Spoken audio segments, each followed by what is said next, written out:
पैसे तो हम सभी कमाते हैं और अपनी ज़रूरतों के हिसाब से खर्च भी करते हैं। इनकम चाहे जितनी भी हो, यदि हम अपने एक्सपेंसेस को इनकम के अनुपात में मैनेज नहीं करेंगे तो पैसे की तंगी रहने ही वाली है। नमस्कार दोस्तों, मैं हूं संदीप कुलश्रेष्ठ और आज हम बात करने वाले हैं कि अपने परिवार का बजट कैसे बनाएं और इसकी ज़रूरत क्या है। दोस्तों, हमारे इस चैनल में हम जीवन के हर पहलू पर चर्चा करते हैं, इसलिए यदि आपने हमारा ये चैनल अभी तक सब्सक्राइब नहीं किया है तो अभी सब्सक्राइब कर लें और ज़्यादा से ज़्यादा लाइक व शेयर करें और इस वीडियो को अंत तक ज़रूर देखें।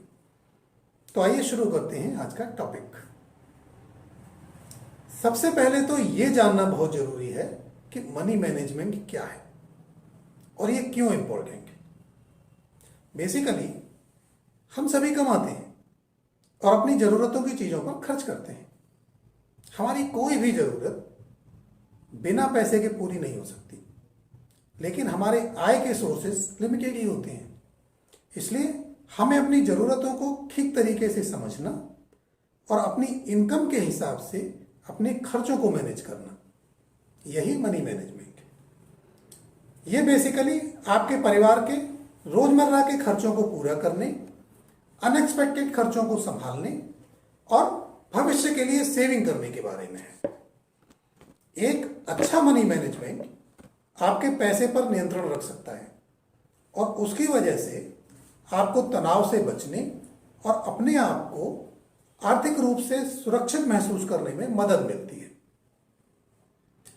अपने पैसे को अच्छे से मैनेज करने के लिए सबसे अच्छा तरीका है कि आप अपने परिवार का एक बजट तैयार करें। बजट हमारे खर्चों का दर्पण है। खर्च हमारे स्टैंडर्ड ऑफ लिविंग पर डिपेंड होते हैं और स्टैंडर्ड ऑफ लिविंग हमारी आर्थिक क्षमता के हिसाब से होता है।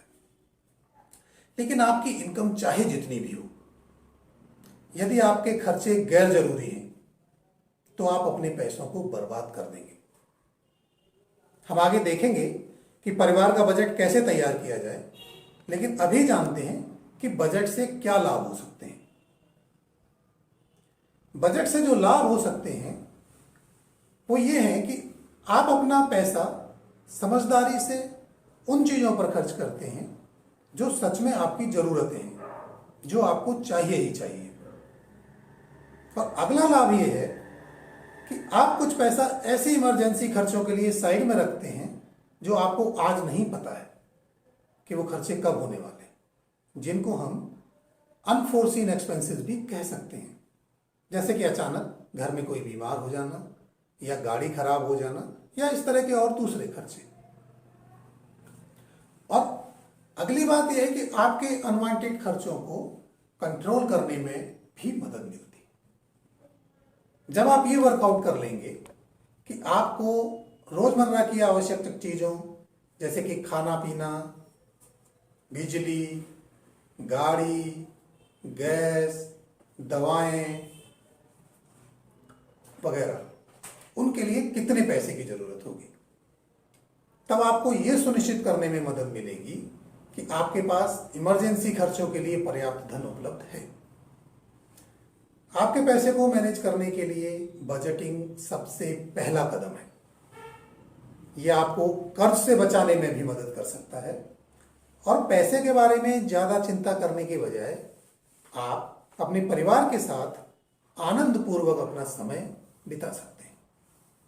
तो आइए बात करते हैं कि बजट कैसे बनाया जाए। बजटिंग का एक ही सिद्धांत है कि आपके खर्चे आपकी इनकम से कम होने चाहिए। बजट बनाना शुरू करने के लिए सबसे पहले आप एक लिस्ट तैयार करें कि आप कितना कमाते हैं और किन किन चीज़ों पर कितना खर्च करते हैं, कितने आपके ऊपर कर्ज या लोन वगैरह है। बजट तैयार करने के लिए सबसे ज़रूरी है कि आपको पता हो कि आपके खर्चे क्या हैं।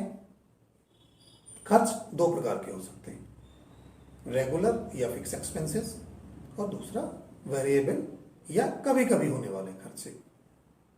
फिक्स खर्चों में हम इन चीज़ों को रख सकते हैं जैसे कि घर का रेंट है या ईएमआई है, खाने पीने पे खर्चा है गैस, बिजली, फ़ोन, इंटरनेट, स्कूल और कोचिंग की फीस, इंश्योरेंस के प्रीमियम, ट्रांसपोर्टेशन या पेट्रोल का खर्चा, ये कुछ ऐसे खर्चे हैं जो रेगुलर होने ही वाले हैं और इन खर्चों में कंप्रोमाइज करना काफ़ी मुश्किल होता है।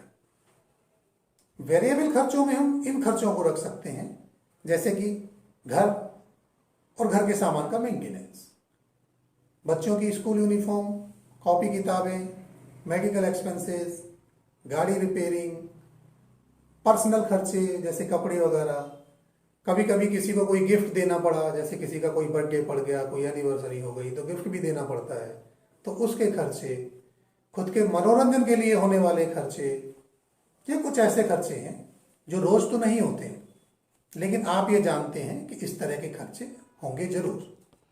और एक अंदाजा आप लगा सकते हैं कि महीने में या साल में कितने खर्चे हो सकते हैं, आपको कितने पैसे इन सब खर्चों के लिए लगने वाले हैं।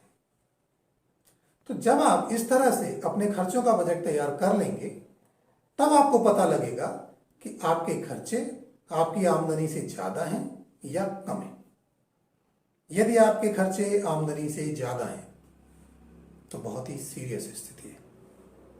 तो बहुत जरूरी है कि परिवार के साथ मिलकर बैठें और विचार विमर्श करें कि किन चीजों में कटौती की जा सकती है जिससे कि खर्चों को आमदनी से कम किया जा सके। जरूरतें तो अनंत हैं लेकिन हर व्यक्ति को उतने ही पैर फैलाने होंगे जितनी बड़ी चादर होगी। मतलब ये कि या तो इनकम बढ़ानी होगी या फिर खर्चे कम करने होंगे। यदि आपके खर्चे इनकम से कम हैं तो आपको सोचना होगा कि बचत कैसे करें और इस बचत का इस्तेमाल कैसे करें। इस बारे में हम अगले वीडियो में चर्चा करेंगे। हमने बहुत सारे घरों में, खास करके यंग लोगों में देखा है कि उनकी इनकम तो अच्छी खासी है लेकिन फिर भी महीने के अंत में उनको पैसे की तंगी होने लगती है और उसका कारण है बजट न तैयार करना और अपने पैसे को ठीक तरीके से मैनेज न करना। बहुत से लोगों की शिकायत है कि हमने बजट तो बनाया है लेकिन खर्चा उससे ज़्यादा हो जाता है और लास्ट में कुछ बचता ही नहीं है। ऐसे लोगों के लिए एक उपाय है, एकदम देसी उपाय, कि एक तो जब आप बजट बनाते हैं तो रियलिस्टिक बनाएं, जैसे कि सटीक अंदाजा लगाएं कि आपका सब्जी में, दूध में, पेट्रोल में या बच्चों की फीस में क्या खर्चा होने वाला है। और इन सभी मदों के लिए अलग अलग एक पर्स या तो एक डब्बा बना लें, जहां तक कि अपने मनोरंजन पर खर्च करने के पैसे भी अलग से रख दें। यदि ऑनलाइन या कार्ड से पेमेंट करते हैं तो फिर उसका ट्रैक रखना पड़ेगा और जब भी खर्च हो तो उस पर्टिकुलर मद में से ही खर्च करें। इससे महीने के अंत में आपको पता चल जाएगा कि ओवर स्पेंडिंग किस मद में हो रही है और उस मद को फिर से वर्कआउट करें और अपनी जरूरतों को बजट के हिसाब से एडजस्ट करें। ऐसा करने से आप पाएंगे कि अब आप ओवर स्पेंडिंग से बच रहे हैं और आपके हर डब्बे में महीने के अंत में कुछ ना कुछ बच भी रहा है। साथियों, मनी मैनेजमेंट एक बड़ा विषय है जिसको एक ही वीडियो में कवर करना संभव नहीं है, इसलिए बाकी की बातें हम अपने अगले वीडियो में करेंगे। यदि आपके भी फाइनेंस को मैनेज करने के बारे में कोई प्रश्न है तो कमेंट करके बताएं। मैं कोशिश करूंगा कि अगले वीडियो में उसको भी कवर किया जाए। तो फिर थोड़ा डूबा हूं मगर मैं फिर तैराऊंगा, ए जिंदगी तू देख मैं फिर जीत जाऊंगा। तो जल्दी ही फिर से मिलने के वादे के साथ आज विदा लेता हूं। जय हिंद, जय भारत।